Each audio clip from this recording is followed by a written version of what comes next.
2025년 8월 31일 주일 예배 드리겠습니다. 다같이 사도신경으로 신앙 고백 하시겠습니다. 나는 전능하신 아버지 하나님 천지의 창조주를 믿습니다. 나는 그의 유일하신 아들 우리 주 예수 그리스도를 믿습니다. 그는 성령으로 잉태되어 동정녀 마리아에게서 나시고 본디오 빌라도에게 고난을 받아 십자가에 못 박혀 죽으시고 장사를 이제 사흘 만에 죽은 자 가운데서 다시 살아나셨으며 하늘에 오르셔 전능하신 아버지 하나님 편에 앉아 계시다가 거기로부터 살아있는 자와 죽은 자를 심판하러 오십니다. 나는 성령을 믿으며 거룩한 공교회와 성도의 교제와 죄를 용서받는 것과 몸의 부활과 영생을 믿습니다. 다 같이 우리 일어나서 찬양하시겠습니까? 다 같이 일어나서 하겠습니다.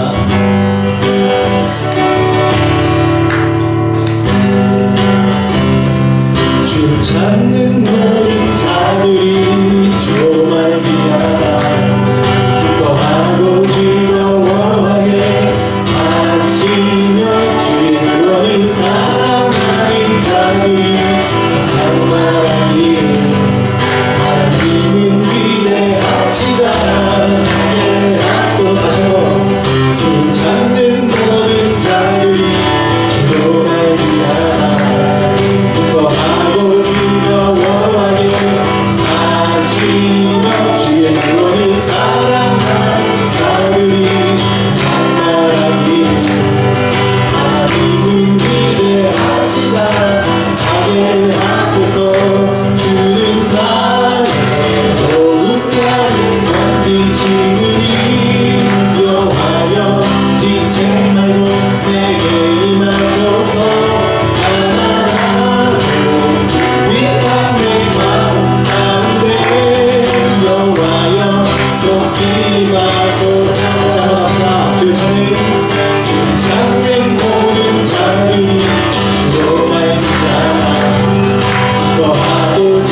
새친 여리고 정연한 여호수아 세상 모든 여행 저 순결한 요새 순종으로 세상 바꾼 기적의 세계 우리 공격에도 멈추지 않고 믿음으로 기적의 문 열어세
불살을 가르는 장면처럼 세상의 유혹을 나것을 세계 하나님 나라와 주신 사명 위에 우리가 힘을 다하게 할 기적의 세계 잠시 잠깐 세상 나에 구하지 않고 두려움없이 항상 유하는 세계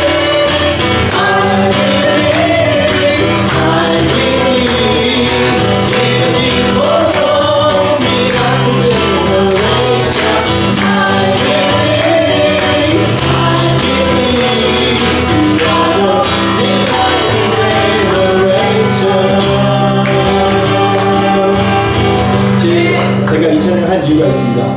계속 새벽 이슬 같은 막 빌드업을 계속 해왔거든요. 근데 그런 이유가 있어요. 여러분 이 찬양 하시면서 뭘 느끼셨습니까?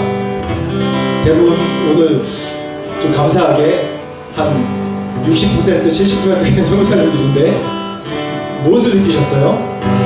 저는 예전에 이 찬양 할 때 새벽 이슬 같은 주의 청년들이 일어나리라 또 뉴 제너레이션, 미라클 제너레이션이라는 찬양을 할 때 어떤 걸 느꼈냐면 아, 내가 아니라 나의 다음 세대를 일으킬 때 내가 밑거름이 되야겠다. 좋은 말이죠. 그렇죠? 좋은 말이죠. 이게 원칙은 맞습니다. 나 말고 다음 세대를, 그러니까 쉽게 얘기해서 주여 내가 헌신하오니 쟤네를 보내소서라는 그런 걸로 정말 내 것으로 받아들여지지 않는 거예요. 왜냐하면 나이로 보나 뭐로 보나 저희가 이렇게 젊진 않지 않습니까? 아, 우리 유민자매 빼놓고 젊진 않죠. 다들 나이가 어느 정도 있잖아요. 그러니까 우리가 과연 미라클 제너레이션, 넥스트 제너레이션인가? 라는 퀘스천이 생기죠. 근데 미라클 제너레이션을 만들려면 어떻게 되냐면 내가 미라클 제너레이션이 돼야 되는 겁니다. 믿으세요? 다음 세대가 그 다음 세대가 아니라 내가 그 다음 세대가 돼야지 내가 미라클 제너레이션을 만들 수 있는 겁니다. 우리가 출애굽 백성들을 보면 광야 1세대는 다 죽고 누구만 남았죠? 여호수아와 갈렙만 남았습니다. 여호수아 갈렙이 바로 미라클 제너레이션이고 다음 세대인 겁니다. 나이로는 제일 많잖아요. 근데 갈렙은 80이 되도록 뭐라고 그래요? 제일 힘든 그 에브라임 산지를 뭐라고 그래요? 이 산지를 내게 주소서라고 얘기하지 않습니까? 그 정도 나이고 그 정도 위치면 어떻게 해요? 하나님 이 산지들을 쟤네들에게 주십시오. 에브라임 지파 제일 힘센 지파를 보내시옵소서. 그리고 가서 명령하고 지휘했을 겁니다. 그렇지만 그렇게 안 했죠. 어떻게 했습니까? 내가 가겠습니다 라고 얘기했어요. 그렇기 때문에 우리가 선교지에 있는 거 아닙니까? 그게 바로 미라클 제너레이션이 일으키는 것이 쟤네가 하는 것 아니라 내가 바로 미라클 제너레이션이 되는 겁니다. 다시 한번 믿음으로 찬양합시다. 이 가사가 너무 좋잖아요. 믿음은 젊은 사람들 좋아하는 리듬인데 가사가 너무 좋아요. 우리 믿음으로 선포합시다. 내가 미라클 제너레이션입니다. 내가 이런 믿음으로 가겠습니다 라고 선포합시다.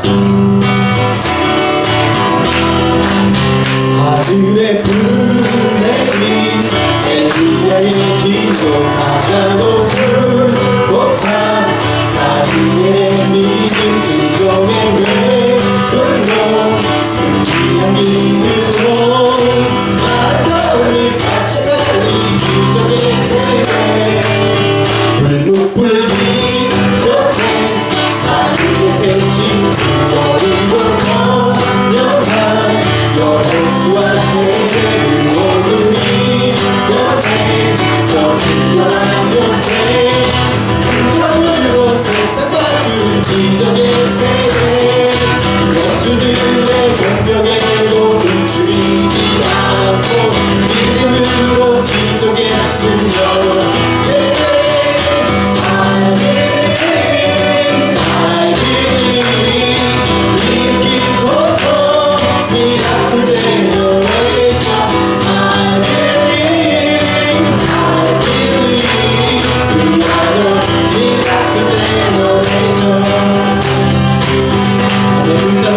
물살을 가르는 달려쳐 세상의 눈목을 아버스세 하나님 나라와 주신 사명 위에 우리가 있는 가는게 기적의 세계 감시장과 세상 나게 장주하지 않고 두려움 없이 하는 삶을 하는 세계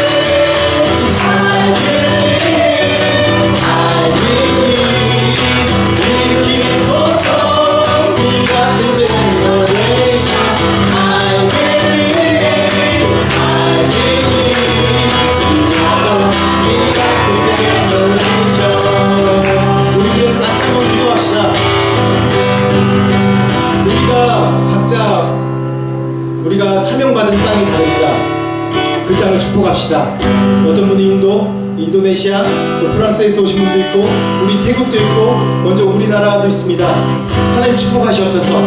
미라클 제너레이션을 일으켜 주시옵소서. 우리가 그 땅에 헌신하고 있는 목적이 우리가 잘 먹고 잘 살고 우리가 뭔가 성과를 내는 것이 아니라 하나님 우리의 있는 곳을 우리가 사명받은 곳을 이렇게 다음 세대를 일으켜 주십시오. 제가 그럼 미라클 제너레이션이 되겠습니다. 내가 여호수아 갈렙 같은 사람이 되겠습니다. 주님 일으키시옵소서. 나를 새롭게 하시고 내가 정말 내 삶 가운데 미라클한 일들이 계속 일어나게 도와주십시오. 같이 한 목소리 기도합시다. 하나님 도와주십시오. 아버지 제가 미라클 제너레이션입니다. 하나님 나를 위해서 하나님 시작에 하나님 도와주십시오. 아버지 도와주십시오. 아버지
땅에 하나님 나라가 임하게 하는 것이고, 더 구체적인 것은 하나님의 교회가 세워지고, 방방곡곡에 하나님의 교회가 세워져 그곳 가운데 하나님의 공동체가 세워지며 하나님의 백성들이 일어나서 온 세상에 하나님의 복, 하나님의 영광을 울리는 소리가 되게 하는 것이 우리에게 주신 비전이고 사명인데, 하나님 이 찬양 가사처럼 우리에게 소원이 하나 있습니다. 하나님의 교회가 곳곳에 세워지며 하나님의 영광이 온 땅에 충만하게 하여 주십시오. 그리고 내가 섬기는 내 선교지, 내가 섬기는 내 교회, 내가 섬기는 내 나라 하나님 부르시옵소서. 그래서 사단의 모든 세력들이 떠나가며 하나님의 영광이 임하게 하여 주십시오. 라고 목소리를 기도합시다. 하나님 아버지, 주여 하나님의 영광이 임하게 주십시오. 하나님의 생명이 하는 기쁨이 임하게 주십시오. 지금의 부의 문화를 하나님 기도하옵소서.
주님, 우리가 주의 부흥의 날을 기대하고 소망합니다.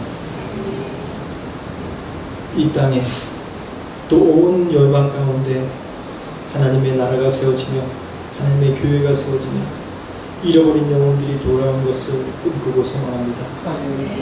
우리를 사용하시옵소서. 우리를 사용하시옵소서. 우리의 헌신과 하나님 우리의 희생을 통해서 또한 하나님의 나라를 이루어 주시옵소서. 이것이 우리의 기쁨이고 우리의 소원이고 우리의 소원입니다. 우리를 통해서 넥스트 제너레이션, 미라클 제너레이션을 일으키시기 원합니다. 아멘.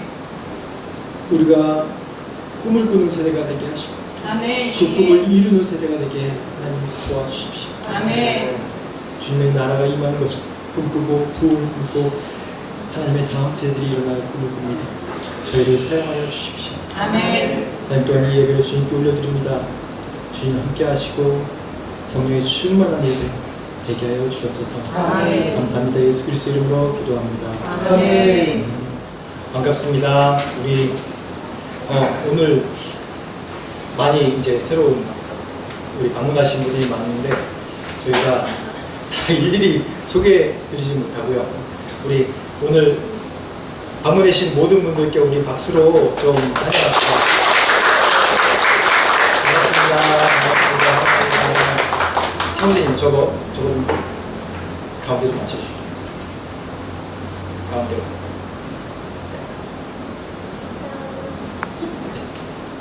네, 교회 소식 알려드리겠습니다. 오늘 방금 오늘이 비전교회에 방문하신 모든 분들 주님의 이름으로 환영합니다. 저희가 성경 통독을 위해서 계속 단톡방을 열었습니다. 이제 함께 참여하실 분들은 계속해서 참여하시는 오디오로 성경을 공유하고 있으니까 참석하시기 바랍니다. 그리고 토요일마다 전도 오빠의 1단계 모임 계속 있습니다.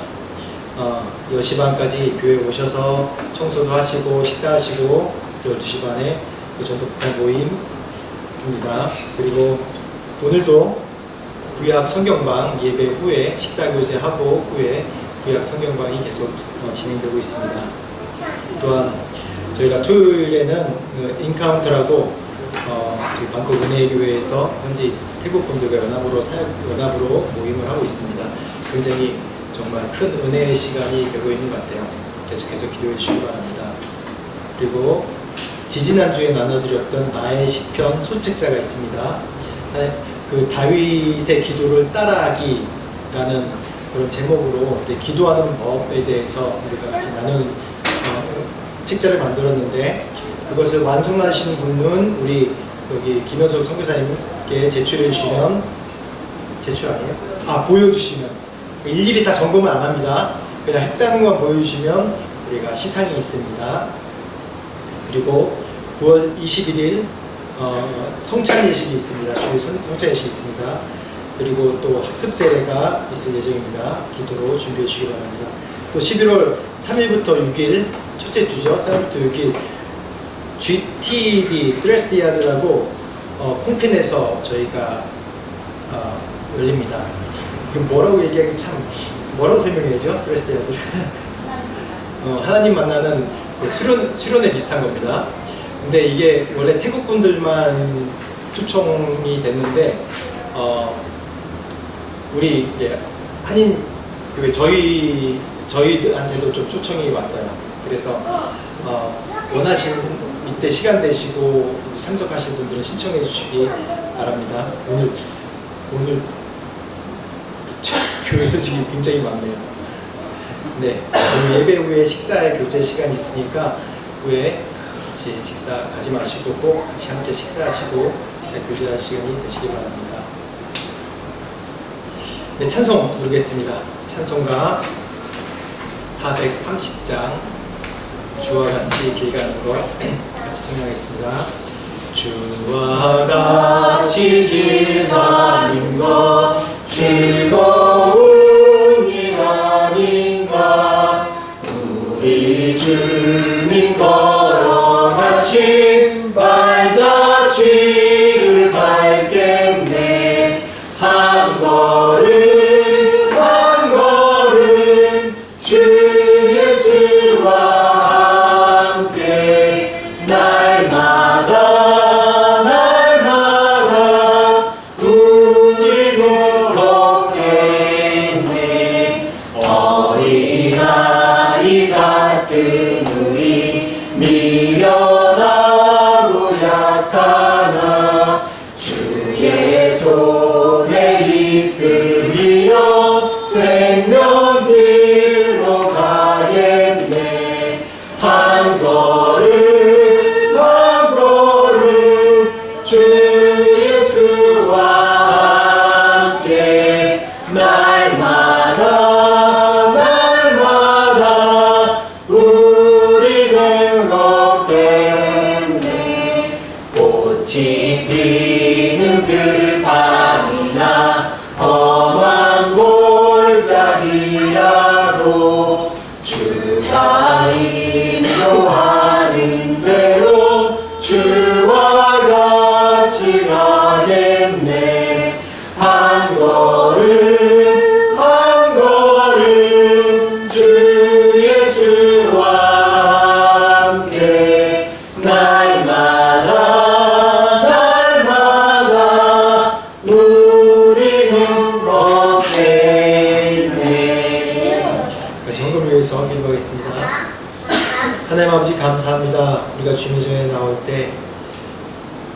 마음과 정성을 다해서 볼 수 있도록 은혜 주셔서 감사합니다. 또한 우리가 예물 드릴 수 있는 은혜 주셔서 감사합니다. 또한 정성으로 우리가 시간과 마음을 들여서 이 예배 가운데 예배로 참석하게 하시는 은혜 감사합니다. 하나님 이 시간에 우리의 드린 예물, 우리의 드린 헌신 받으시고 하늘 보화로 채우시고 하늘의 평화로 우리의 삶 가운데 축복하여 주시옵소서. 하나님 이 예배를 주님께 올려드립니다. 감사드리고 예수 그리스도 이름으로 기도합니다. 아멘. 출애굽기 1장 6절에서 14절 말씀입니다. 제목은 그리스도인의 주파수입니다. 출애굽기 1장 6절에서 14절 말씀입니다. 다 찾았으면 교독으로 같이 읽어보시겠습니까? 교독으로 다 찾으셨죠? 같이 제가 먼저 6절부터 읽겠습니다. 요셉과 그의 모든 형제와 그 시대의 사람은 다 죽었고 이스라엘 자손은 생육하고 번성하고 명성하여 온 땅에 가득하게 되었더라. 요셉을 알지 못하는 새 왕이 일어나 애굽을 다스리더니 그가 그 백성이 이르되 이 백성 이스라엘 자손이 편안하고 강하더라. 자, 우리가 그들에게 대하여 지혜롭게 하자. 두렵건대 그들이 더 많게 되면 전쟁이 일어날 때 우리 대적과 하여 우리가 싸우고 이 땅에서 나아갈까 하노라 하고 감독들을 그들이 세우고 그들에게 은총을 치워 괴롭게 하여 그들에게 가로를 위하여 고선 기둥과 람셋을 건축하게 하니라. 그러나 학대를 받을수록 더 번성하여 퍼져나가니 애굽 사람이 이스라엘 자손으로 말미암아 근심하여 이스라엘 자손에게 위로하는 시여 다 같이 읽겠습니다. 시작.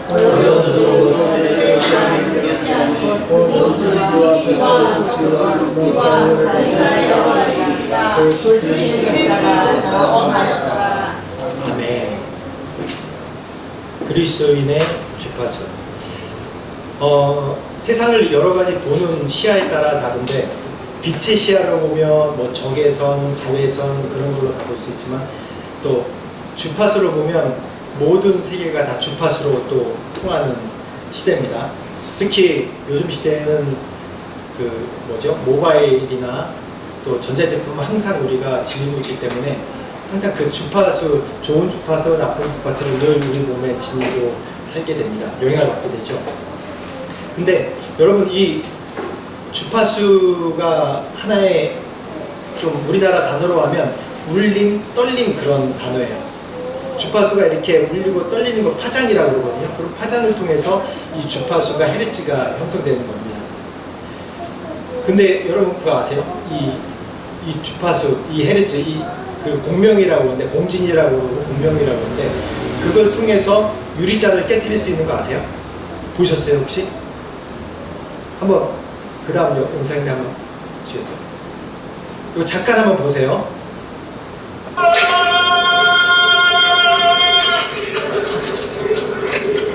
다시 한번 합니다.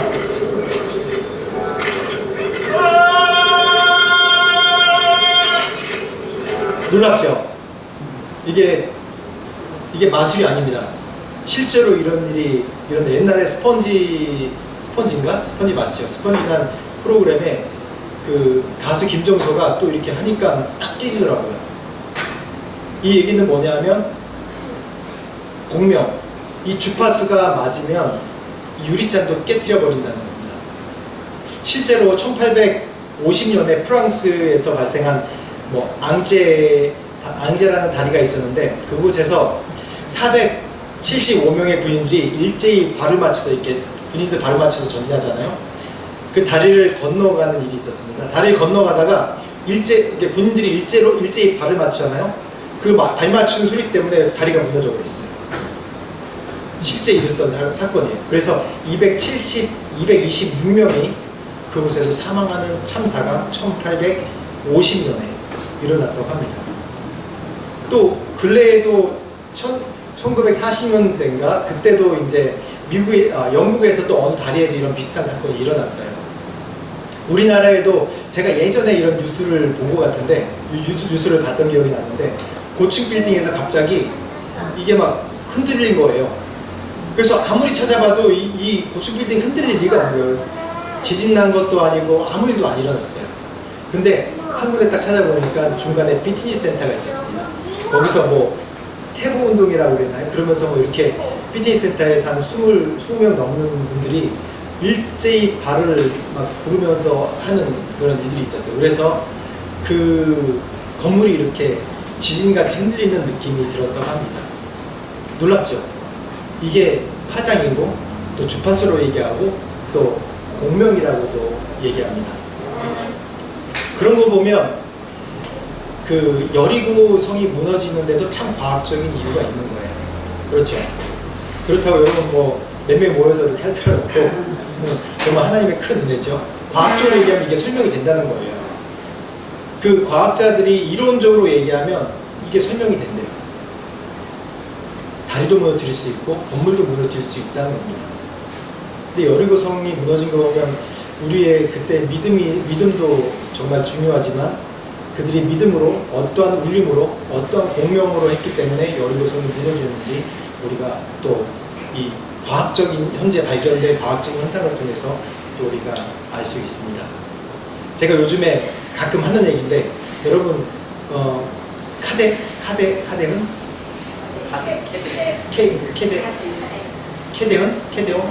그 데몬헌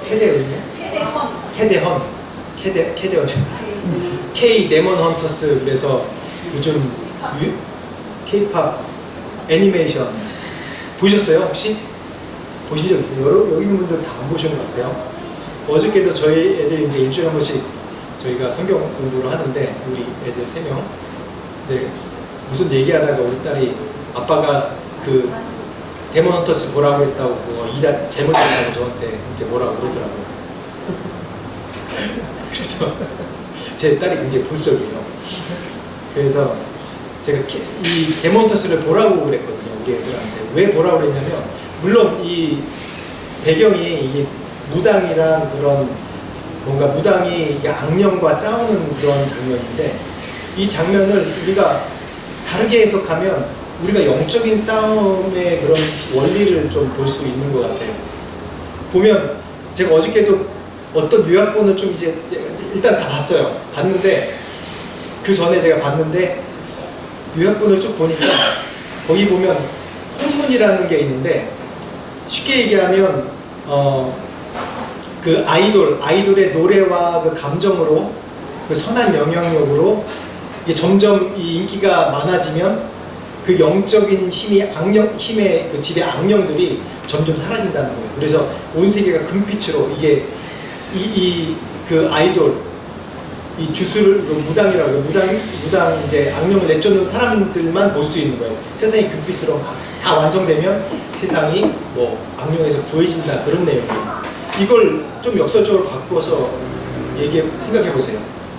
우리가 정말 하나님을 찬양하고 예배하고 그러한 것들이 주파수처럼 우리가 아이돌처럼 돼서 점점 하나님의 찬양하는 소리가 점점 온 세계에 울려 퍼진다고 생각해 보세요. 그럼 이 세상의 모든 사단의 세력들이 다 물러가고 정말 하나님의 나라, 하나님의 백성들이 더 많아지겠죠. 그게 하나님의 꿈꾸는 나라 아닙니까? 맞죠? 그렇듯이 이 세상에는 제가 이게 몇 가지 예를 들었는데 세상에는 주파수가 있습니다. 이 세상 주파수는 뭘까요? 요한일서 2장 16절 한번 찾아보셔도 되고 제가 읽어드릴게요. 다 아는 내용입니다. 이는 세상에 있는 모든 것이 육신의 정욕과 안목의 정욕과 이생의 자랑이니 다 아버지께로부터 온 것이 아니요 세상으로부터 온 것이라. 이 세상 주파수는 이 세 가지입니다. 뭐라고요? 육신의 정욕, 안목의 정욕, 이생의 자랑, 이 세 가지입니다. 이 세상 주파수가 딱 정해져 있어요. 그리고 이 세상 주파수는 이걸 요즘 얘기로 뭐라고 그러냐면 돈, 명예, 그리고 성, 이 세 가지입니다. 다시 하면 영어로 얘기하면 머니, 파워, 섹스, 이 세 가지예요. 이 세 가지 주파수로 온 세상을 지금도 지배하고 있어요. 온 세상. 우리 인류의 타락 이후로부터 이 세 가지 힘의 논리, 또 안목의 정욕, 이생의 자랑, 이 논리로 온 세계를 지금 지배하고 있는 게 지금 사탄의 세력입니다. 그래서 제가 이 데몬토스 보면서 자꾸 이 생각이 나는 거예요. 이 세상 지배의 원리, 이 세상의 사단이 이 세상을 다스리려고 하는 그런 원리들이 생겨나는 거예요. 그래서 이 세상 가운데 우리가 하나님의 복음을 외치고 말씀을 선포하고 찬양을 하면 이 세상의 모든 사단의 세력들이 다 물러가고 없어질 거라는 그런 소망함으로 계속 우리가 예배하고 찬양하는 것입니다. 그러면 반대로 하나님의 나라의 주파수는 뭘까요? 하나님 나라의 주파수는 뭘까요? 이 과정으로 생각하면 과정과 결과로 생각하면 뭐냐면 갈라디아서 5장 22절 말씀에 성령의 9가지 열매가 나옵니다. 사랑, 희락, 화평, 오래 참음, 자비, 양선, 충성, 온유, 절제. 이것을 금지할 법이 없느니라 라고 얘기합니다. 하나님의 나라 주파수는 하나님의 말씀대로 사는 것이 하나님의 나라 주파수죠. 이 세상 주파수는 딱 정해져 있어요. 제가 방금 말씀드렸죠. 요즘 현대어로 얘기하면 뭐예요? 머니, 파워, 섹스. 이 세 가지입니다. 사단은 이미 공언하고 이것으로 너희를 무너뜨리겠다고 이미 이들의 전략은 다 드러났어요. 그리고 하나님 전략은 뭡니까?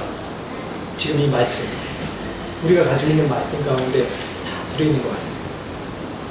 그래서 우리가 어떻게 되냐면 우리는 하나님의 형상으로 만들어진 사람들입니다. 우리의 원래 모습은 어떤 모습입니까? 하나님의 형상이에요. 원래 우리의 모습은 하나님과 주파수가 맞게 되어 있어요. 하나님이 주파수로 말씀하시고 주파수로 우리에게 사인을 보내시면 우리는 자연스럽게 반응하고 순종하고 따라가는 게 우리의 원래 우리의 본래의 모습입니다. 그런데 어떻게 됐어요? 하나님께 불순종함으로 우리가 타락하고 하나님의 주파수를 잃어버렸습니다.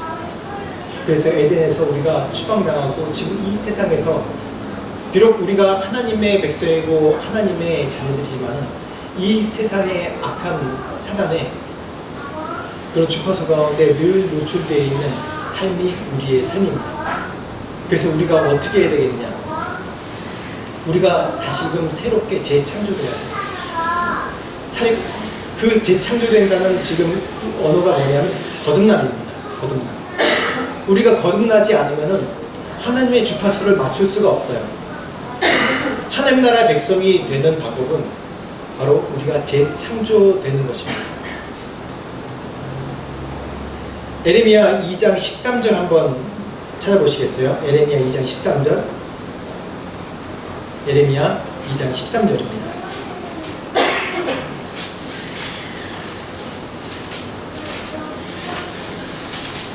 같이 읽어보겠습니다. 에레미야 2장 13절 시작. 두 가지 악을 행하여 예, 읽으십시오. 이 생체에 근원된 나를 버린 것과 스스로 웅덩이를 파묻었는데 그것은 그 물을 가두지 못할 터진 웅덩이들이라. 이 백성들이 이스라엘 백성들이 두 가지 큰 악을 행했다고 합니다. 그것이 뭐냐면 간단히 얘기하면 첫 번째 공급자 하나님을 버린 것과 또 두 번째 스스로 자기가 공급자가 되겠다는 이 두 가지 선언한 거예요. 인류의 타락 이후에 이렇게 스스로 뭔가 해야 된다는 그런 스스로 자기 자신이 주인이 돼버린, 그래서 하나님과의 주파수, 하나님과의 공명을 맞추지 못하는 그런 처지로 돼버렸습니다. 지금 오늘 말씀 읽은 출애굽기 1장 말씀 보면 이스라엘 백성들이 어떤 백성들입니까? 원래 노예로, 애굽의 노예로 계속 있었던 백성들이죠. 근데 하나님이 이스라엘 백성들을 출애굽, 이집트에서 노예에서 다시 벗어나게 하셨어요. 근데 그 노예 상태로는 하나님의 백성이 될 수가 없어요. 하나님이 이스라엘 백성들을 이끌어내실 때는 여러 가지 기적들을 보여주십니다. 하나님 보이지 않느냐 하신 하나님이지만 모세를 통해서 10가지의 재앙을 애굽에 내리심으로 인해서 하나님의 그런 파워, 하나님의 능력이 어떤지, 이 그들이 섬기는 모든 신보다 훨씬 뛰어나신 하나님에 대해서 증명해 주셨고 보여주셨습니다. 그리고 출애굽해서 하나님께서 계속해서 기적을 보여주시죠. 홍해를 가르고 또 만나를 주시고 하나님의 기적의 일들로 계속해서 이끌어가세요. 왜 그렇게 계속해서 기적을 보여주실까요? 왜 그렇게 기적으로 계속 보여주시면서 하나님이 이스라엘 백성들을 계속 이끌어가실까요? 그 이유는 무엇입니까? 그 백성을 재창조하시려고 하신 거예요. 재창조. 다시금 새롭게 태어나게 하시려고 하나님께서 이스라엘 백성들을 새롭게 하신 겁니다. 그 과정이 없었으면 이 이스라엘이 계속 애굽에 있었던 노예 근성으로 살 수밖에 없어요. 오랫동안 노예로 살았지 않습니까? 몇 세대를 지나면서 노예로 살았죠. 처음에는 요셉을 알던 세대는 대우받고 살았어요. 그래서 점점 인원이 많아졌죠. 요셉을 모르는 세대가 왕이 되면서부터 시작해서 이스라엘 백성은 자기네 나라를 이 애굽을 이집트를 붕괴시킬 그런 민족이라 생각하기 때문에 그들을 철저하게 노예로 대우했어요. 철저하게 노예로 대우했어요. 그 노예 근성의 물을 빼려면 어떻게 하냐면 하나님께서 그들을 직접 만드셔야 돼요. 재창조하셔야 되는 거예요. 재창조. 원래 하나님의 계획은 출애굽 1세대를 가나안으로 보내길 원하셨어요. 근데 출애굽 1세대가 어떻게 됩니까? 광야에서 다 죽었죠. 그들은 철저하게 노예로 살았고 그 노예의 근성 때문에 그들이 가나안 땅을 밟아보지 못한 겁니다. 그리고 2세대가 광야 2세대가 가나안 땅을 밟았습니다. 그래서 우리가 하나님 앞에 거듭난 그런 삶이 되는 것이 얼마나 중요한지 이 말씀을 통해서 알 수 있어요. 우리는 어떻습니까? 늘 우리가 예수 믿는다고 하면서 예수님을 믿고 교회 다닌다고 하면서 늘 우리가 원하는 건 뭐예요? 잘 먹고 잘 살게 해달라. 이 세 가지에 벗어나지 않아요. 돈, 명예, 또 성. 이 세 가지를 벗어나지 않아요. 우리가 믿는다 하면서도 늘 우리가 주님 앞에 나와서 기도하는 것은 문제 해결해 주세요. 당연히 이 기도 해야죠. 내가 너무 괴로워요. 힘들어요. 구해주세요. 물론 이 기도 해야 됩니다. 근데 이 기도만 가지고 하나님 앞에 나오는 사람이 있어요. 조건부로. 제가 몇 주 동안 계속 기도에 대해서 얘기하면서 우리 그리스도인으로서의 신앙생활이 어떻게 되는지 얘기하면서 하나님 앞에 나올 때 조건부로 나오는 사람이 있어요. 조건을 가지고 내가 예수를 믿는 사람이 있습니다. 그러지 말라는 거예요. 이스라엘 백성들은 어땠습니까? 계속 나오면서 여러 가지 이전에도 없었던 이후에도 이러한 기적을 한 세대에 많이 베풀어준 적이 없는데 그러한 놀라운 기적들을 너무나도 많이 본 세대인데 어때요? 계속해서 하는 얘기가 불평해요. 내가 이전에 애굽에 있었을 때처럼 고기를 먹었으면 더 좋았을 뻔했다 라고 얘기하면서 계속해서 자기 불평을 합니다. 그들은 자기가 당면한 그런 고난에서만 벗어나면 되는 거예요. 심지어는 자기가 당면한 어려움을 벗어나면 어떠한 것도 타협할 수 있다고 그렇게 생각하는 사람들도 있어요. 그러면서 합리화하지 않아요? 그게 이 세상에만 있습니까? 아니에요. 교회도 있어요. 교회만 있습니까? 교회 리더들한테도 다 있어요. 목회자들한테도 선교사들한테도 그런 분들이 다 있어요. 성경에도 나와요. 제가 그 다음 주제에 얘기할 때 제가 이 말씀을 드릴 거예요. 모든 사람이 하나님 앞에 진정으로 거듭나지 아니하면 내가 내 생각과 내가 생각하는 가치관과 내가 말하는 것과 내가 행동하는 것을 재창조 거듭나지 아니하면 어떤 삶이 됩니까? 재창조되지 않으면 광야에서 1세대가 그냥 죽었던 것처럼 그건 죽는 게 다시 얘기하면 하나님과 주파수가 계속 맞아요. 내가 늘 기억해야 됩니다. 내 주파수가 하나님과 맞춰져 있는지. 내 주파수가 하나님의 그 주파수에 맞춰서 내가 그 하나님의 주파수, 그 울림, 그 떨림, 그 파장에 내가 반응하고 있는지. 아니면 내가 세상 파장에 더 민감하게 반응하는지. 보셔야 돼요. 하나님의 파장에 계속 내가 반응하잖아요. 내가 죄에 예민해져요. 내가 늘 생각하는 거에 예민해져요. 어떤 사람은 어떤 세상 사람이 그래요. 교회 신앙생활하는 세상 사람들과 똑같다고. 똑같을 수 있어요. 똑같을 수 있어요. 왜냐하면 우리는 다 과정 중에 있기 때문에. 어떤 면은 정말 내가 이 교회라는 곳이, 이 교회 공동체라는 곳이 하나님의 거룩, 하나님의 그런 정결함, 그런 정결함과 거룩이 임하는 곳이기 때문에 우리의 그런 죄악된 모습이 계속해서 드러납니다. 드러나져야 되고요. 당연히 드러나져야 되고요. 숨길 수 없게 돼야 돼요. 드러나져야 돼요. 그렇기 때문에 세상 사람들이 와서 볼 때 세상과 다를 거 없다라고 판단할 수 있어요. 근데 다른 것이 무엇입니까? 계속해서 우리가 나의 연약함을 주님 앞에 끄집어내서 그 파장을 통해서 내 안에 있는 이 더러운 찌꺼기가 계속해서 드러나야 돼요. 그러면서 그걸 통해서 내가 계속 해결함을 받는 거예요.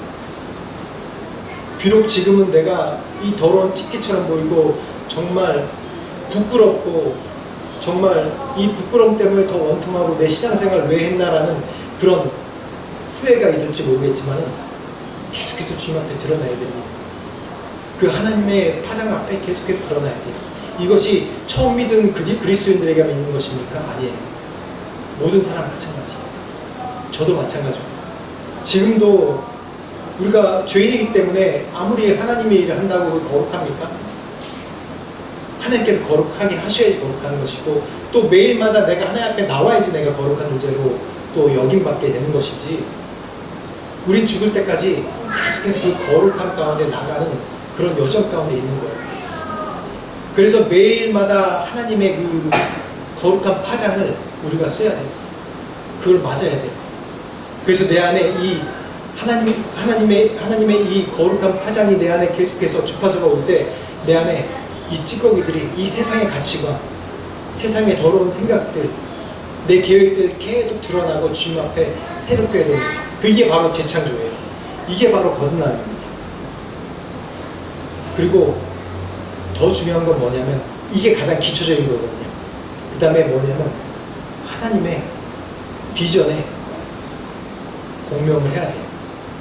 하나님의 비전이라는 파장에 제가 반응을 해야 되는 것이에요. 우리 그리스도의 삶이라는 게 계속 뒤로 물러갈 수 없는 거예요. 어떤 사람은 내가 예수 그리스도를 믿는 그리스도인을 사는 것이 그냥 열심히 기도하고 내 죄 회개하고 그러고 헌금하고 그렇게 공동체 가운데서 우리끼리 또한 서로 나누고 그렇게 살면 되지 라고 생각합니다. 그것만 끝이면 뭐가 되냐면 광야 1세대가 되는 거예요. 광야 1세대의 끝은 뭡니까? 광야 1세대도 비전이 있어요. 나름대로 자기들. 하나님께서 광야 1세대에게 주신 비전이 뭡니까? 비전이 뭐예요? 창세기 12장 2절에서 3절 우리가 다 아는 말씀 아닙니까? 아브라함에게 주신 비전이 동일하게 지금 이 광야에서 나온 세대에게 동일하게 가는 거예요. 믿음의 세대 아닙니까? 아브라함에게 주신 비전이 뭡니까? 내가 너로 큰 민족을 이루고 내게 복을 주어 내 이름을 창대하게 하리니 너는 복의 근원이 될지라라는 거예요. 요 말씀만 딱 받아요. 사람들이 내가 복의 근원이구나.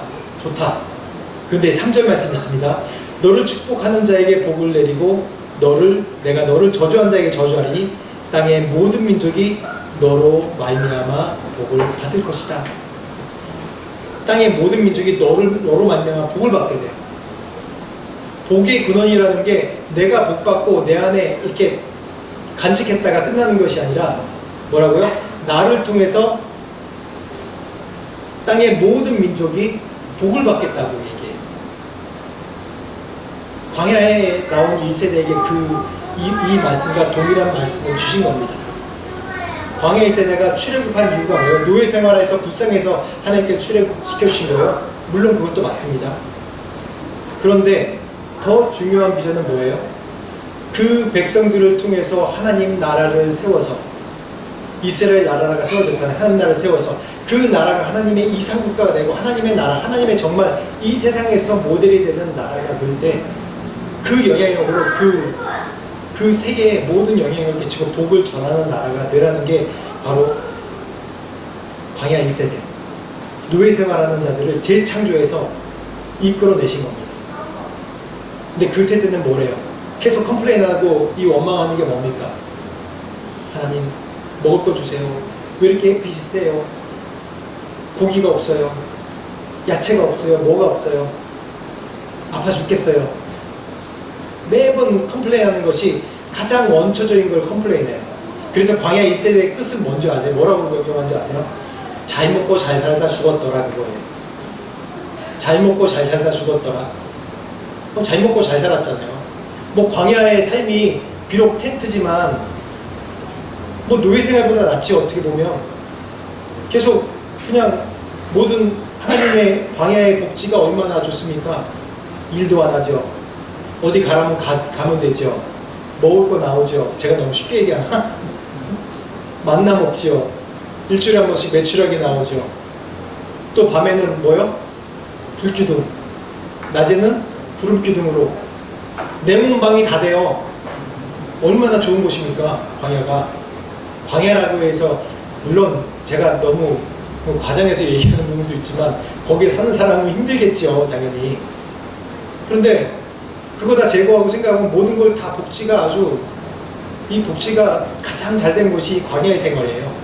그래서 그 세대를 얘기할 때 우리는 잘 먹고 잘 살다 죽었더라. 그리고 끝나는 겁니다. 여러분 그런 세대가 되기 원하세요? 그 세대는 하나님 앞에 하나님의 주파수 너희를 내 백성이 되게 하리라 라는 주파수에 반응해서 어쨌든 떠밀려 나왔든 어떻게 나왔든 출애굽을 했습니다. 광야 가운데 나왔어요. 근데 거기서 더 이상 전진하기 원치 않아요. 가데스바네에서 어떻게 합니까? 정탐꾼을 보내요. 2명 외에는 그 가나안 땅이 뭐라고 해요? 거대한 아낙 자손이 있고 풍성한 먹을거리는 많은데 그건 동의해요. 풍성하고 기름진 땅이고 먹을거리는 많은데 전제가 뭐예요? 우린 전쟁해보지 않아서 그들과 전쟁하기 싫어요. 목숨 내놓고 뭐라 하기 싫단 말이에요. 그냥 잘 먹고 잘 살다 죽었으면 좋겠어요. 이겁니다. 그래서 그들의 뜻대로 광야에서 잘 먹고 잘 살다 죽었습니다. 나 같으면 그냥 다들 2명 앞에 놓고 다들 그냥 없애버릴 텐데 그래도 하나님은 그 백성을 잘 돌보셔서 그 백성의 이 일세 잘 먹고 잘 살다가 끝난 세대인데도 그 세대를 통해서 이 세대를 또 태어나게 하시고 이 세대가 하나님의 나라 가나안 땅에 들어가게 하셨어요. 그래도 이 세대는 참 순수해요. 그 하나님의 백성의 명령을 그대로 지키고 살으라는 말씀을 들었던 것 같아요. 그래서 하나님이 이 2세대에게 명령하신 것이 뭐냐면 이 가데스바네 앞에 딱 세워서 요단강 동편에 세워서 이들에게 명령하신 게 레위기 또 유세르기 신명기에 말씀하신 걸 다시 한번 리마인드를 하십니다. 너희는 이런 세대가 돼. 너희는 이 광야 2세대 너 부모들이 어떻게 된 거 봤지?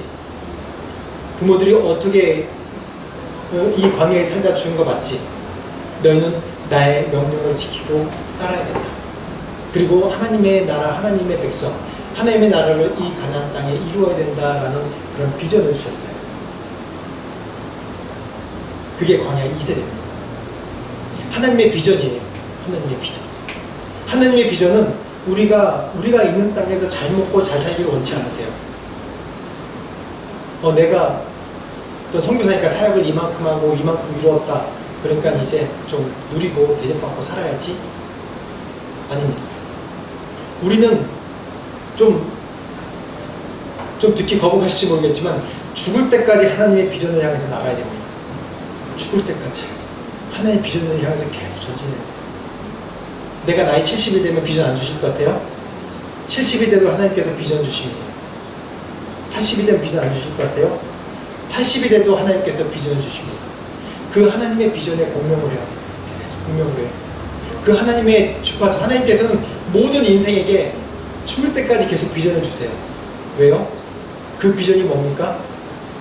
하나님의 나라를 이 땅에 완성하는 예수 그리스도께서 오실 때까지 그 하나님 나라를 이 땅에 완성시키는 것이 우리가 할 일입니다. 그러기 위해서는 각자의 삶 가운데 계속해서 다른 주파수로 우리가 받아들일 수 있는 거예요. 그 공명에 반응하는 거예요. 그 주파수에 반응하는 거예요. 정말 열심히 비즈니스 하는 사람은 그 비즈니스를 열심히 해서 뭐 예를 들어서 많은 사람들 고용해서 그 가운데 예수를 전한다. 아니면 친절하게 대하고 해서 내가 예수 그리스도의 향기를 알린다. 뿐만 아니라 다음 자녀들에게 길들이라. 여러 가지 많잖아요. 각자 반응하는 것이 다릅니다. 그렇지만 죽을 때까지 우리가 비전을 잊어버리면 안 돼요. 하나님의 비전 향해서 계속 나가야 됩니다. 제가 인도에서 이제 나와서 추방 아닌 추방을 당하고 16년대 나와서 이제 이 땅에 정착하게 됐습니다. 사실 19년까지 다시 인도 돌아가려고 많이 노력을 했는데, 그래서 이곳에 있으면서 어떤 마음을 가졌냐면, 한 3년 동안 그래도 젊었을 때 나와서 할 만큼 했으니까 좀 쉬자. 뭐 이만큼 했으면 됐지. 뭘 더 하려고 그래. 그냥 천천히 있다가 뭐 또 부르시겠지. 좀 그런 마음이 있었어요. 그때 하나님께서 말씀하신 게 뭐냐면, 내가 공로우시고 있다는 거예요. 네가 한 게 뭔데? 네가 나를 위해서 한 게 뭔데? 너의 한 것을 기억하는 것이 아니라 지금 이 시간, 지금 이 모먼트를 내가 기억하는 거야. 우리의 비전은 과거에 있는 것이 아니라 우리의 비전은 앞에 있는 거예요. 과거를 보고 살아가면 우리가 공로우시게 사라질 수밖에 없지만은, 우리가 미래를 향해서 나가면 공로우식이 없어져요. 겸손할 수밖에 없습니다. 그래서 우리가 하나님의 비전에 반응해야 되는 거예요.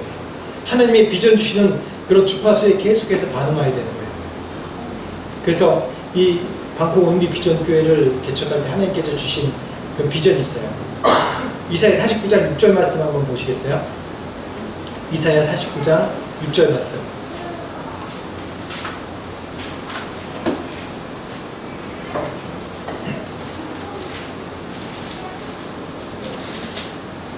이사야 49장 6절 말씀 같이 읽어보겠습니다. 시작. 저희 시대에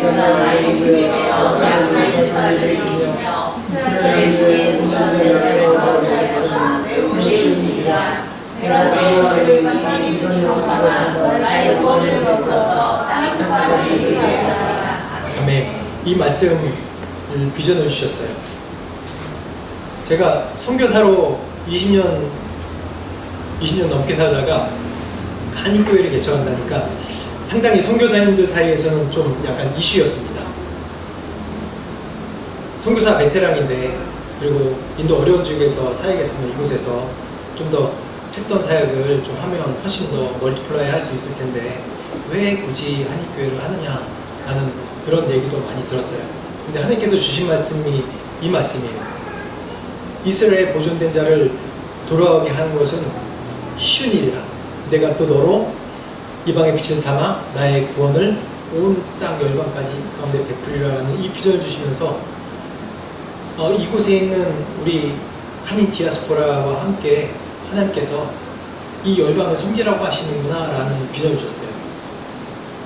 이 비전이 우리 방콕 오늘이 비전교회에 세워서 이곳에 우리 한인 디아스포라와 함께 성도들과 함께 그냥 열심히 기도하고 예배하고 찬양하는 것에 그치는 것이 아니라, 이 땅에 이 태국이 아직 그리스도인이 공식적으로 1%도 안 돼요. 1%도 안 돼요. 이렇게 평화스러운 나라. 이곳에 하나님의 교회를 계속해서 세우는 비전을 주셨어요. 이곳 지방 곳곳에. 이 태국이 도시화율이 한 20%도 안 되는 것 같아요. 다운타운 포함해서 20%도 안 되는 것 같아요. 여러분들이 관광 오신 분들이 보는 치앙마이나 아니면 여기, 그리고 치앙마이도 굉장히 이 방콕에 비해서는 조그마거든요. 도시화율이 오히려 인도보다 훨씬 더 떨어져요. 대부분 다 시골인데 그곳에 아직 공동체들이 없는 거예요. 하나님의 공동체가 없어요. 교회가 없는 곳이 대부분이에요. 그래서 그런 비전을 주셨어요. 여러분에게는 어떤 이 비전이 있습니까? 하나님 나라 갈 때까지 여러분들이 따라가야 될 비전이 무엇입니까? 한번 여러분 다시 한번 내 비전을 계속해서 점검해 봐야 됩니다. 베드로전서 2장 9절 말씀 한번 읽어보시겠어요? 베드로전서 2장 9절 말씀.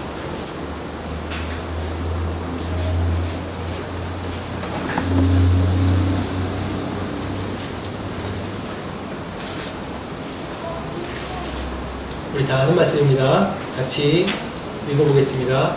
시작. 그러나 너희는 왕 같은 제사장들이요 거룩한 나라요 그의 수용하는 백성이니 이는 너희를 어두운 가운데서 구원하여 그의 기이한 빛에 들어가게 하시니 아름다운 빛을 선포하게 하려 하시니라.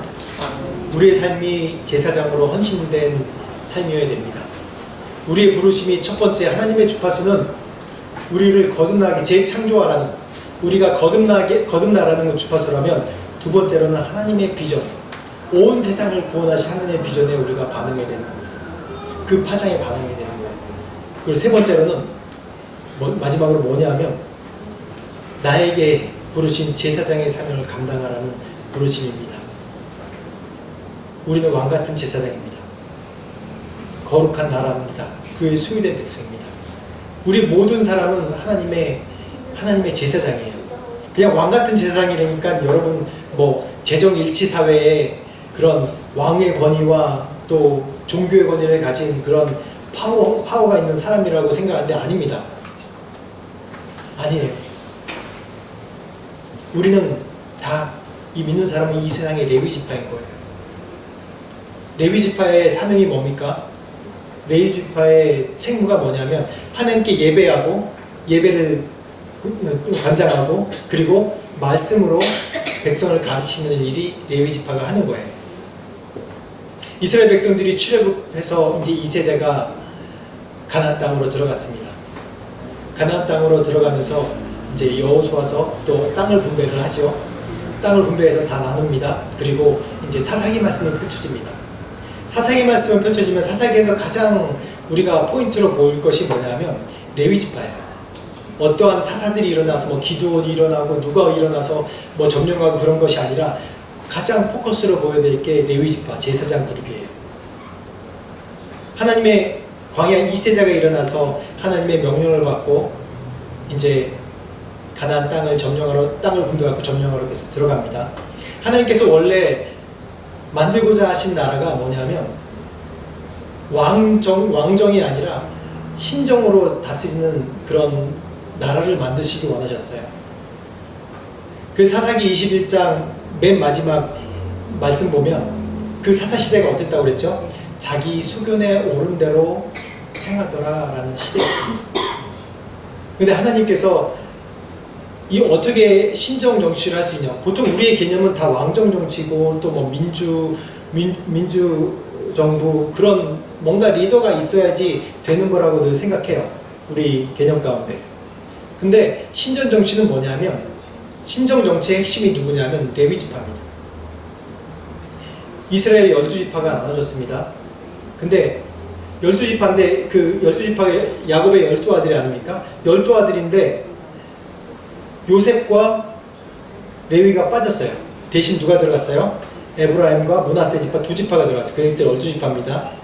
근데 레위 지파 빠지면서 뭐라고 그러냐면 신명기 18장 1절 보면 레위 사람 제사장과 레위의 온 지파는 이스라엘 중에 분깃도 없고 기업도 없을지니 그들은 여호와의 화목 제물과 그 기업을 먹을 것이라. 그들이 그들의 형제 중에서 기업을 가지지 않을 것은 여호와께서 그들의 기업이 되심이니 그들에게 말씀하심 같으니라. 즉 레위 지파 사람들은 그들의 분깃과 그들의 땅이 없어요. 어떻게 하냐면 하나님께 드리는 제사와 하나님께 드리는 예배 책무를 다하고 말씀을 가르치는 책무를 통해서 그 지파의 그런 예물을 가지고 그들이 사는 거예요. 우리가 하나님께 드리고. 그래서 그들은 땅을 파거나 농사 짓거나 전쟁을 하지 않아요. 그들의 책무는 말씀을 전하고 말씀을 가르치고 예배를 일으키는 일을 계속했던 겁니다. 그래서 레위 지파가 각 성이 48개 성읍으로 각각 흩어지거든요. 각각 흩어지는데 왜 사사시대가 자기 소견에 오른 대로 살아갔냐? 48개로 흩어졌으면 레위 지파가 하는 일들이 각 지파 있는 성 가운데서 각 지역 가운데서 하나님의 말씀을 전하고 예배를 일으키는 책무를 감당해야 되잖아요. 그러면 각 지파마다 그들에겐 백성이 있고 또 영토가 있고 더 중요한 그들의 법이 있어요. 법이 율법입니다. 율법이 있기 때문에 그 율법을 가르치는 레위 지파 사람들이 하나님의 말씀을 가르치고 하나님의 뜻을 전하고 또 예배를 계속 일으킬 때 그것 가운데 같은 진리로 그 나라가 하나가 될 수 있는 거예요. 굳이 왕이 필요 없는 나라예요. 그렇게 되면 하나님께서 직접 율법을 주셨잖아요. 말씀을 주셨잖아요. 만약에 전쟁이나 무슨 일이 있으면 그때마다 뭐 삼손 같은 아니면 기돈 같은 영웅들을 일으켜서 전쟁을 하게 해서 승리하게 하시죠. 근데 그런 나라를 이전에 없었던 모델, 그때 당시엔 그 주변 나라들이 다 왕이 있었어요. 왕은 어떤 왕입니까? 왕은 어쩔 수 없이 권위를 가지기 때문에 자기 소견에, 왕의 소견에 오른 대로 지배하는 거예요. 그래서 자기 파워 게임이기 때문에 사람들을 죽이고 자기 힘으로 밑에 있는 사람 누르고 또 빼앗고 그런 일들을 계속 반복하고, 지금도 마찬가지지 않습니까? 지금도 그런 시대에 살고 있잖아요. 이 세상은 힘의 논리로 지배된 세상입니다. 이제 처음에 얘기했던 것처럼 돈과 명예와 이 성, 이 세 가지로 지배하는 세계예요. 그렇기 때문에 지금도 그때도 그렇게 지배하고 있어요. 그런데 그런 나라가 아닌 하나님께서 직접 다스리는 하나님의 말씀, 율법이 기준이 돼서 다스리는 나라가 되길 원하셨어요. 그래서 레위 지파가 가장 핵심이었어요. 48개 성읍으로 흩어져서 그곳 가운데서 하나님의 예배를 지키고 말씀을 가르치고 말씀을 지켜 살게 하는 것이, 그것이 바로 하나님의 뜻이었어요. 근데 어떻습니까? 사상히 보면 마지막 부록처럼 껴있는 게 있는데 17장부터 21장 보면 두 사건이 나옵니다. 미가 신상 사건과 레위 첩 사건이에요. 이상하죠? 레위 지파가 첩이 있나? 이 사사시대의 단면을 보여주는 거예요. 미가 신상 사건이 뭡니까? 미가 신상 사건을 뭐 디테일하게 얘기 드릴 수 없지만, 얘기 들으면 시간이 많이 되지만, 각 사람들이 다 신상을 섬기고 있었어요. 아직 가나안의 신상을 버리지 못했어요. 뿐만 아니라 레위 지파가 어떻게 하나님께 나아가고 예배하는 것을 가르치지 않았기 때문에 자기 나름대로 우상을 섬긴 것처럼 하나님 앞에 나간 겁니다. 제사장은 한 가정의 제사장이 아니라 그 지파의 제사장인데도 불구하고 지나가는 레위 지파 소년을 보고 그 레위 지파는 뭐 땅을 팔 수도 없고 뭘 일을 할 수도 없으니까 자기 직업 따라 돌아다니다가 그 부잣집 미가의 집에 들어가서 제사장으로 된 거예요. 그래서 월급 받으면서 있다가 나중에 단지파가 또 땅을 정복하러 지나가다가 또 단지파가 더 크니까 단지파에 가서 또 월급 받고 제사장의 삶을 사는 거예요. 사사에게 모든 타락이 이 제사장으로부터 온 거예요. 레위 첩 사건은 뭡니까? 레위 첩이 있어요. 레위 지파 제사장인데 첩이 있어요. 레위 지파 제사장에 첩이 있으리라는 법이 율법에 있습니까? 없어요. 누구보다도 거룩하게 살아야 되는 레위 지파가 말씀대로 살지 않았던 거예요. 첩이 있어요. 첩이 도망갔다가 바로나 도망갔다가 다시 데려오는 과정 가운데 그 지역에 있는 같은 이스라엘 지파인데 그 지파 성사람들이 이 레위 첩을 범하고 아침에 와보니까 죽어 있어요. 꼭 소돔과 고모라 성과 똑같이 그렇게 행동을 해요. 그래서 그 시체를 12조각으로 찢어서 다 12지파에 나눠줘서 어떻게 됩니까? 결국 온 지파가 모여서 그 지파를, 베냐민 지파를 다 죽여버린 사건이 나와요. 그래서 600명만 남죠. 남자 600명만 남고 거의 죽을 쯤에 멈춰요. 이런 동족 상잔의 비극의 사건이 난 그런 원인이 뭐냐면 이 레위 지파 때문이에요. 그래서 하나님의 사람, 이 제사장이라는 직무가 우리가 왕같은 제사장이지 않습니까? 이 왕같은 제사장의 직무가 얼마나 무거운 직무인지 여러분 인식하셔야 돼요. 다 거듭났고 예수 그리스도 믿는 이 신약에 사는 모든 사람들은 다 왕같은 제사장들입니다. 선교사만 왕같은 제사장이 아니에요. 모든 사람들이 왕같은 제사장이 돼야 되는 겁니다. 그런 사람들이 자기만 잘 먹고 잘 살고 잘 살다가 죽었다가 천국 갈까요? 전 제 신앙의 관점으로는 그런 사람 천국 못 가리라고 생각해요. 그런 사람 천국 못 가요. 자기만 잘 살고 잘 먹고 죽었더라. 우리에게는 벌써 거듭남의 체험, 그 다음에 더 많은 우리에게 비전이 주어지지 않습니까? 하나님 나라 완성하는 비전, 우리가 레위 지파, 제사장으로 가는 그런 비전이 있지 않습니까? 우리가 말씀 가운데 잘 살아야 돼요. 우리가 말씀 가운데 계속 이 말씀을 읽어야 되고 말씀으로 살아야 되는 이유가 그겁니다. 말씀에 반응해야 되는 이유가 나만 반응하는 것이 아니라 이 공동체가 모든 성도들이 다 이 말씀에 반응하도록 계속해서 하나님 앞에 나오는 훈련을 해야 돼요. 다 같이. 그래서 묵상하자고 그러고 귀찮아도 묵상하자고 그러고 그래서 와서 성경 공부하자고 그러고 말씀 읽어야 된다고 그러고 저도 말씀에 가까이 하지 않으면은 저도 늘 이 세상의 파장 가운데 반응하고 살아요. 저도 애써 기도하지 않으면은 애써 하나님 앞에 말씀을 선포하고 말씀을 묵상하고 예배하고 찬양하지 않으면은 이걸 잠시라도 쉬면 나도 모르게 계속 이 세상의 파장에 따라가요. 그거 기준으로 보게 되고 저도 그래요. 저도 이 교회를 담당하는 목사인데도 저도 그래요. 근데 여러분은 얼마나 더 치열하게 살아야 되겠습니까? 세상 가운데 있는 사람들. 우리의 구원은 우리의 도덕적인 걸로 되지 않습니다. 계속 하나님 말씀 가운데 하나하나 반응하고 이 세상의 파장에 반응하는 것이 아니라 하나님의 파장에 계속 반응하면서 오늘 말씀드린 구원, 거듭남, 그리고 열방을 향한 비전, 또 나에게는 제사장, 왕같은 제사장의 책무를 감당하는 그런 여러분들의 삶이 되어야 됩니다. 그 파장에 반응하십시오. 세상 파장에 반응하지 마시고 세상 파장에 나도 모르게 반응이 계속 올 때 다시 말씀으로 돌아오십시오. 다시 예배로 돌아오십시오. 여러분이 이 세상에 살면서 여러분 다 선교제 살고 있지 않아요. 다 예수 믿는 인구가 별로 없는 곳 살지 않아요. 그런 분들이 다 선교사적인 삶을 살아야 되는 거예요. 왕같은 제사장의 삶을 살아야 되는 거예요. 그분들이 이 땅에서 1%도 안 되는 이 땅에서 스스로 예배하고 말씀을 묵상하고 말씀 가운데 나오고 철저하게 자신을 찢는 삶을 살 때 그 파장이 나를 통해서 계속 앞으로 퍼져나가는 겁니다. 오늘 파장으로 설명합니다. 내가 뭘 안 한다 할지라도 그 파장이 계속 퍼져나가요. 계속. 여러분 그 파장에 반응하십시오. 그런 삶이 되길 원합니다. 그런 삶이 되길 축원합니다. 같이 오늘 말씀 생각하시면서 같이 한 목소리로 깨달은 바가 있으면 같이 기도하겠습니다. 하나님 아버지 감사합니다.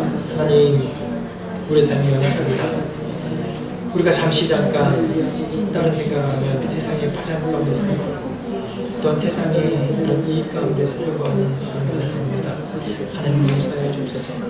이 세상 가운데 살 때 하나님의 튀는 생각을 이 세상을 가지고 꼭 세워야 하시는 하나님 세상의 인생을 위한 하나님 아버지 도와주십시오. 인도해 주십시오. 역사해 주십시오. 도와주십시오. 아버지 역사해 주십시오. 아버지 역사해 주십시오. 하나님 아버지 계시고 도와주시고 도와주십시오. 도와주십시오.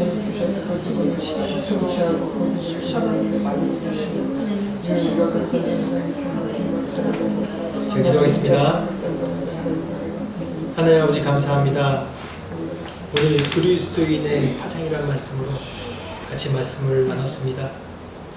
하나님 이 세상에 사단의 세력들이 우리를 돈과 명예와 또 성으로 우리를 미혹하고 넘어지게 합니다. 늘 이 세상 가운데 유혹이 너무나 많고 늘 내 자신을 유익으로 살아가려고 하는 우리의 욕심들이 너무나도 많습니다.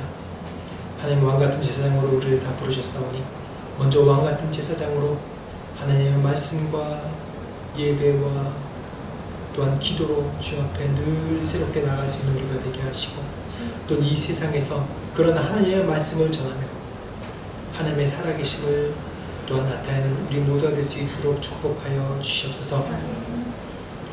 지금 우리 주 예수 그리스도의 은혜와 하나님 아버지의 무한하신 사랑과 성령님의 감화감동 역사하시니 주의 말씀을 따라 참 그리스도인이 되기 원하는 또한 그렇게 그러한 마음으로 결심하는 모든 자들에게 지금부터 영원토록 함께 하시기를 간절히 축원하옵나이다.